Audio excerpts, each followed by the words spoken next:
Today I'm going to share with you how to install a smoke detector. You need to have a smoke detector in every sleeping area, is what they say, basically a bedroom, and every single floor. So if you have a 3-bedroom house and it's 2 floors and a basement, you need one in the basement, one on the first floor, one on the second floor, and in addition to that you need one in each of the 3 bedrooms. So I'm going to show you how to install this. The other thing in terms of location for where you should install a smoke detector is you don't want it in a corner because those are dead spaces. They won't pick up a fire. So you want to come out away from the corner. You want to be, it's preferable to be on the ceiling, not closer than 4 inches away from the wall. So you want to be 4 inches or more away from the corner because those are dead spots. And if it's on the ceiling, hot air rises, basically that smoke will hit that smoke detector first.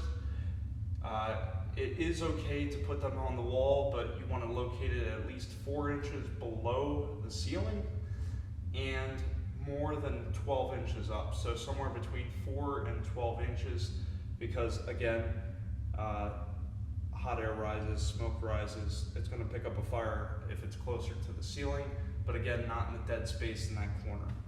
So let's get started. I'll show you how to install this next.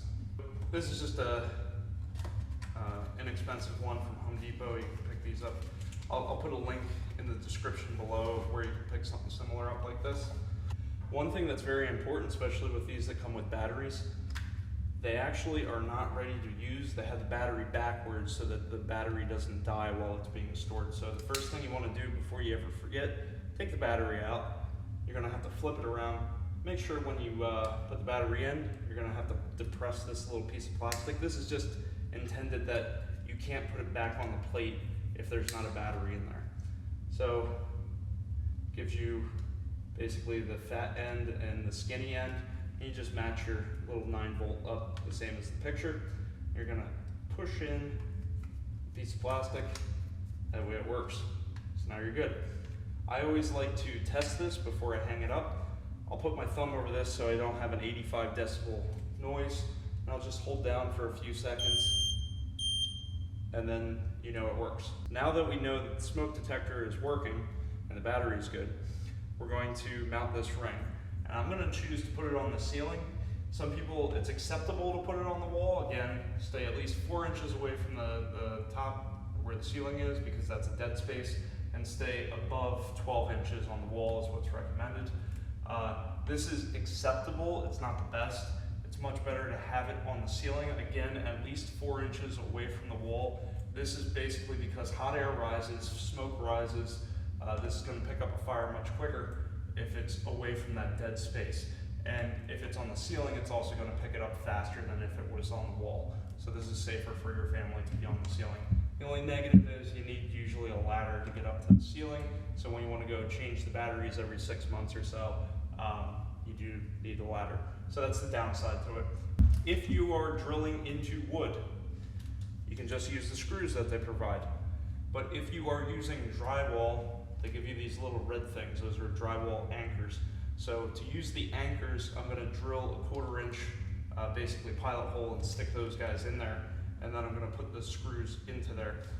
Before I do that, I want to mark out where these holes are on the ceiling so that I don't make a bunch of extra holes. I'm just going to hang it up top of the ceiling.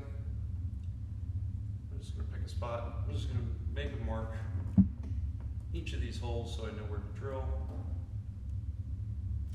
Okay. And I'm going to drill my 1/4 inch pilots. Again, you want to drill a bit that is the size of the shaft of the anchor. You don't want to go much larger than that.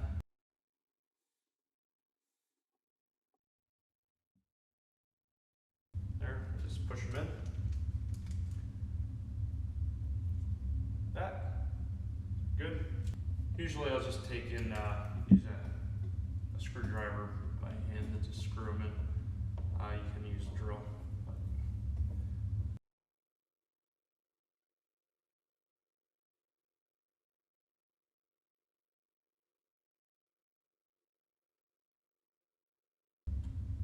Okay, it's good. Now there are two places here. They have to meet up here. So basically just look at, basically it's going to go onto the thick spot and move to the thin spot, and that's how it's going to lock in place. So I'm just going to put those on and just kind of twist, and you're good. If that helped, please subscribe. If you like more do-it-yourself types of videos around the house, you'll enjoy this channel. Thank you and have a great day.